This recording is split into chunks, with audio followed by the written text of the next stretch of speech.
Hello students, welcome back to our channel. अभी देखिए हम क्या कर रहे थे बिजनेस स्टैटिस्टिक्स के पेपर में। Combined arithmetic mean four unsolved problem we have already done. Now I will start with the next problem, that is fifth problem. Before that, please like and subscribe our channel and don't forget to press the bell icon button. If you forget, then you will miss the notification of our time to time videos. Please like and subscribe our channel before it. Now we will start the unsolved problem. अब देखिए ये problem हमें क्या है given है। The average marks of 39 students of a class is 50। 39 बच्चों के average marks 50 हैं।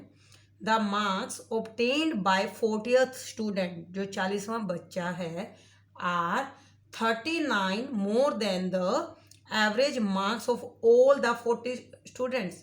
क्या मतलब हुआ कि जो 40वां बच्चा है, 40th स्टूडेंट है, उसके मार्क्स क्या होंगे, जो एवरेज है 40 स्टूडेंट्स के उससे 39 ज़्यादा। Find the mean marks of all the 40 students. अब हमें मीन मार्क्स निकालने हैं ऑल द 40 स्टूडेंट्स। अब हमें देखिए यहाँ पर क्या क्या गिवन है। 39 बच्चों के एवरेज मार्क्स है, 40th का हमें पता ही नहीं है कि कितने मार्क्स है। That depend upon the average of the 40 students.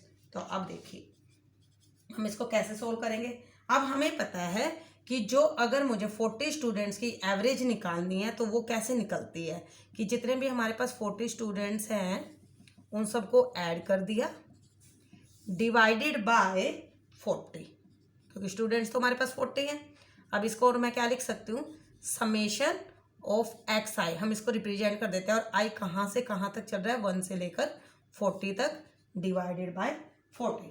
अब हम इसको क्रॉस मल्टीप्लाई कर देती हूँ मैं इसको, तो क्या बन जाएगा इधर 40 x 40 bar is equal to summation x i is equal to 1 to 40। ये हो गया हमारे पास। अब इसको देखिए हम कैसे लिखेंगे।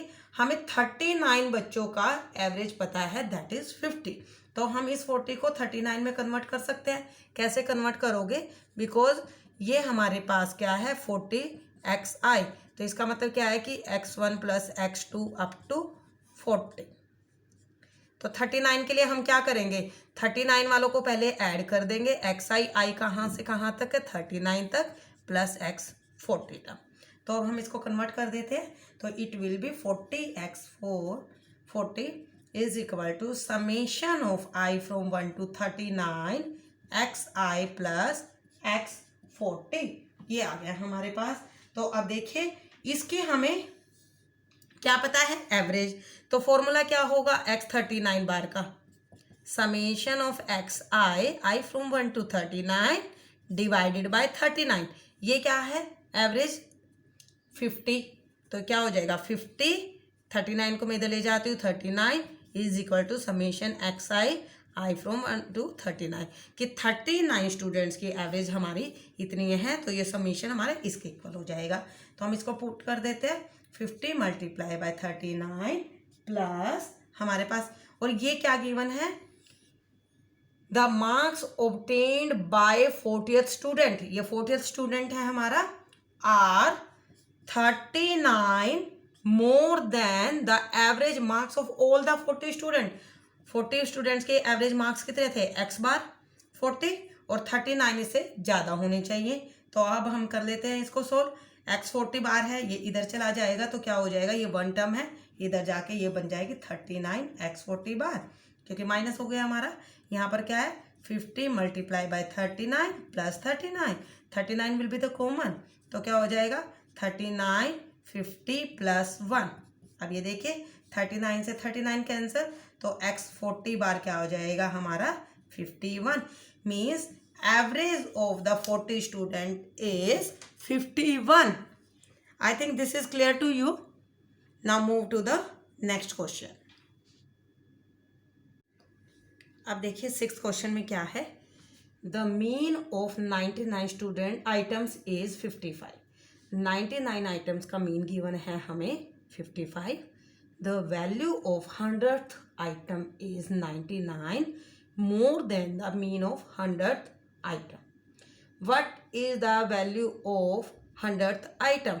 ये हमें निकालने हैं. सिमिलरली लास्ट वाले क्वेश्चन की तरह है, उसमें एवरेज हमने निकालने थे 100 आइटम की, इसमें हमने वैल्यू निकालनी है 100th आइटम की.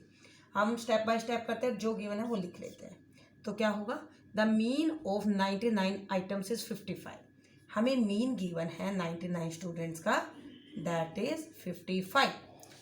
Then the value of 100th item is 99 more than the mean of 100 item. 100th item क्या हुआ, x 100. ये कितना है हमारा, 99 प्लस क्या हो गया, 99 more than the mean of 100 item. ठीक है, तो क्या हो जाएगा, average of 100 item.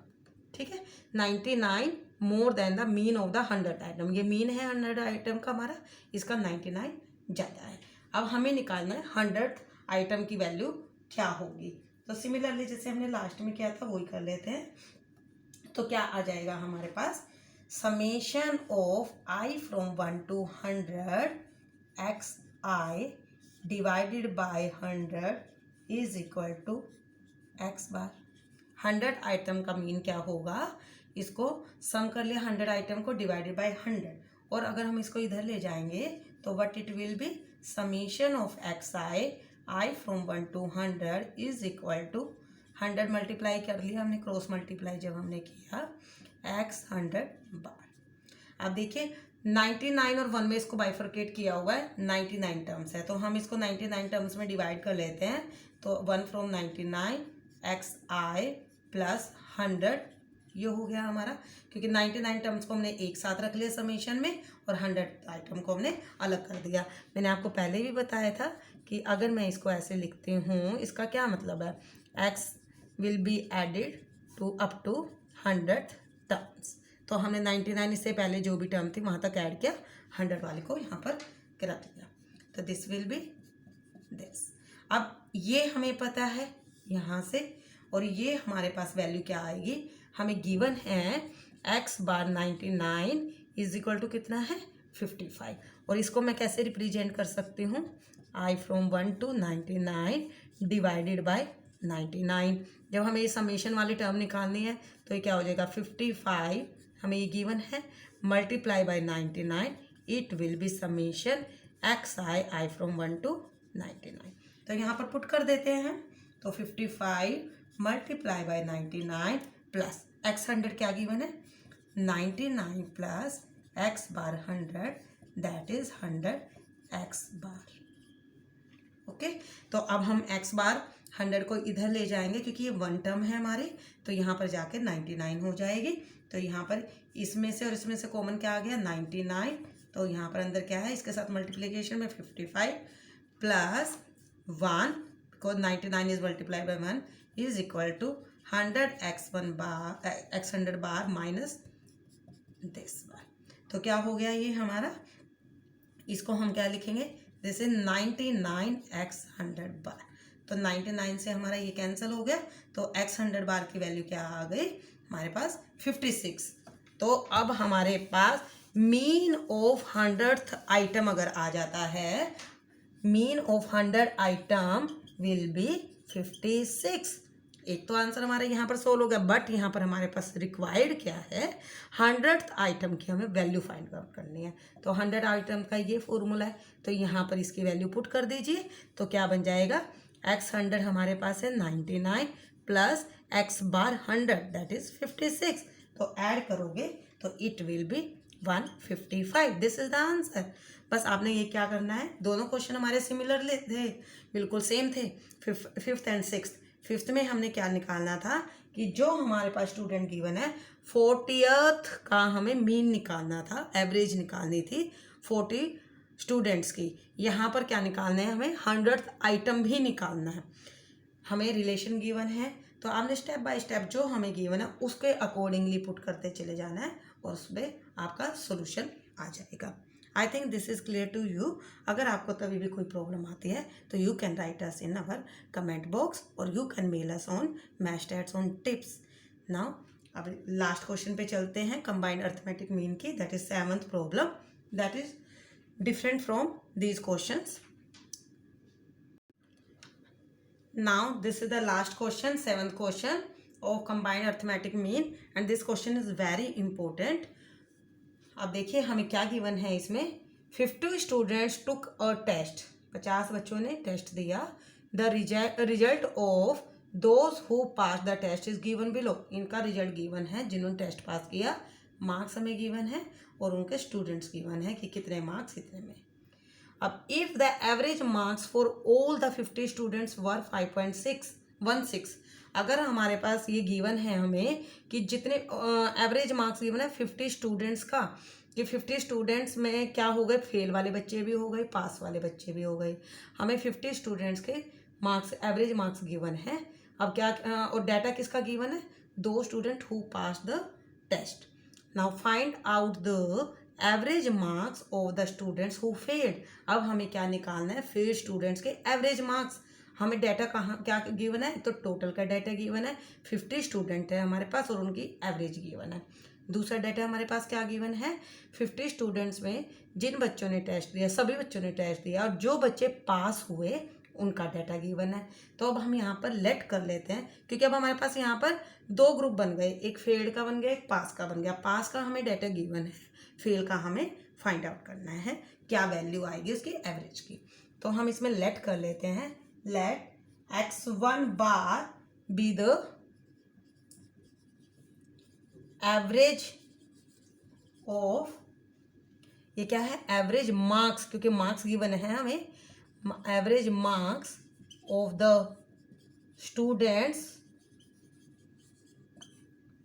Who passed the test. Similarly, x2 bar क्या हो जाएगा, average number of the students who are failed in the test, in the test. तो कंबाइंड मीन क्या हो जाएगा अगर हम लेंगे तो x12 बार। अब इसके अकॉर्डिंगली हम करते हैं इसको क्वेश्चन को, तो क्या हो जाएगा हमारे पास, तो हमने पहले तो एवरेज निकालनी है पास वाले स्टूडेंट की, वो कैसे निकालते हैं, ये हमारे पास x है, स्टूडेंट नंबर ऑफ स्टूडेंट्स हमें given, these are the f, तो हम fx निकालेंगे, दिस विल बी 32 50 9 6 54 42 32 27। अब हमारे को फॉर्मूला लगाना है, क्योंकि ये हमारे पास डिस्क्रीट सीरीज गिवन है, तो समेशन ऑफ f लेंगे हम यहाँ पर, तो इट विल बी 40, देन इनका समीशन लोगे fx का, इट विल बी 237। तो हमने x बार निकालना है, x1 बार आएगा क्योंकि पास स्टूडेंट का हमारे पास डाटा गिवन है। तो क्या आ जाएगा हमारे पास, दिस विल बी, इसका फॉर्मूला क्या होता है, fx डिवाइडेड बाय, आप इसको x1 भी लिख सकते हो या x भी लिख सकते हो एज यू विश, कि x1 represent the student who are passed in the test और x2 क्या हो जाएगा, who are failed in the test, summation of f। तो क्या हो जाएगा 237 divided by 40, it will be 5.925। अब हमारे पास कंबाइंड मीन का हमें फॉर्मूला गिवन है। अब देख लेते हैं हमारे पास क्या क्या डाटा गिवन है। x1 बार हमें पता चल गया, n1 क्या हो गया, यहाँ पर समेशन ऑफ f हमें क्या देता है, कैपिटल N, तो n1 हमारा हो गया 40, ये 2 चीज़ें हमारे पास आ गई। x2 बार हमें फाइंड आउट करना है, n2 क्या हो गया, क्योंकि टोटल नंबर ऑफ स्टूडेंट्स हमारे पास 50 हैं, तो n2 विल बी 10, ओके। तो x12 बार हमें गिवन है, दैट इज 5.16, और जो हमारे पास टोटल है n1 plus n2 that is 50। अब हम कंबाइंड मीन का फॉर्मूला लगा लेते हैं, कंबाइंड अर्थमेटिक मीन का। तो कैसे लगाओगे आप, मैंने आपको बताया था पहले भी लेक्चर में कि कंबाइंड अर्थमेटिक मीन का फॉर्मूला क्या होता है। Now by using combined arithmetic mean formula, क्या है हमारा फॉर्मूला, क्योंकि हमारे पास 2 ही सब ग्रुप है, x12 bar n1 x1 bar plus n2 x2 bar divided by n1 plus n2। x12 इनके सबकी वैल्यू पुट करते चले जाइए, दिस इज 5.16, n1 क्या है हमारा 40, x1 bar is 5.925 plus N2 is 10, x2 बार हमें निकालना है, फेल्ड स्टूडेंट का डाटा है, फेल जो मार्क्स फेल हुए हैं, divided by N1 plus N2 is 50। आप इसको क्रॉस मल्टीप्लाई कीजिए तो क्या बन जाएगा, 50 को इससे मल्टीप्लाई आप करोगे तो it will be 258 is equal to 237 plus 10x2 bar. तो ये इधर होके माइनस हो जाएगा तो it will B 21 10x2 bar. तो 10x2 बार क्या, ये x2 बार क्या हो जाएगा, 21 divided by 10 it will B 2.1। जो सो द हमारे पास क्या आ गया, हमने क्या निकालना था, find out the average marks of the student who failed. तो एवरेज मार्क्स कितने आ गए फेल्ड स्टूडेंट के, 2.1 are the average marks of the students who are failed, क्योंकि x2 बार क्या था हमारा, एवरेज मार्क्स थे उन स्टूडेंट के who are failed in the test. I think this is clear to you. अब मैं नेक्स्ट वीडियोस में आपको या नेक्स्ट लेक्चर में आपको और प्रॉब्लम की तरफ लेके जाऊंगी। उसके लिए आप हमारे चैनल पर बने रहिए and please like and subscribe our channel and press the bell icon button, क्योंकि हम डेली नई नई वीडियोस लाते रहते हैं, आप उससे कोई भी वीडियो हमारी मिस नहीं कर पाओगे। Thank you very much for watching the video.